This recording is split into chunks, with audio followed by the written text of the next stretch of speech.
നിങ്ങൾ ജോലിക്ക് പോകുന്നവർ കൂടുതലും ലോങ് ടേം ഇൻവെസ്റ്റ്മെന്റ് ആയിരിക്കും ചെയ്യുന്നത്. കാരണം അവർക്ക് അതിൽ നോക്കിയിരിക്കാനും കൂടുതൽ അതിനെപ്പറ്റി അറിയാത്തവരാണെങ്കിൽ അവർക്ക് എപ്പോഴും ലോങ് ടേം ആയിട്ട് സ്റ്റോക്സിലോ മ്യൂച്വൽ ഫണ്ടിലോ ചെയ്യുന്നതായിരിക്കും നല്ലത്. അങ്ങനെ ചെയ്യുമ്പോൾ ബെനിഫിറ്റ്സ് എന്തൊക്കെയാണ്?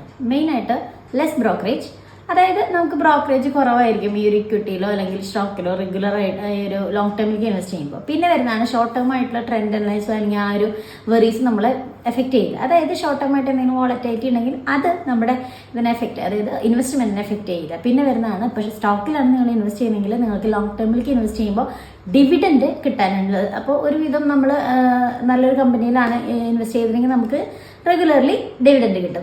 പിന്നെ വരുന്നതാണ് കോമ്പൗണ്ടിങ്ങിൻ്റെ ആ ഒരു ഗ്രോത്ത് വരുന്നത് ഇപ്പോഴും ഒരു ലോങ് ടേമിലേക്കാണ്. ഒരു 5 ഇയേഴ്സിന് ശേഷമൊക്കെയാണ് നല്ലൊരു ഗ്രോത്ത് നിങ്ങൾക്ക് കോമ്പൗണ്ടിങ്ങിൽ വരാം.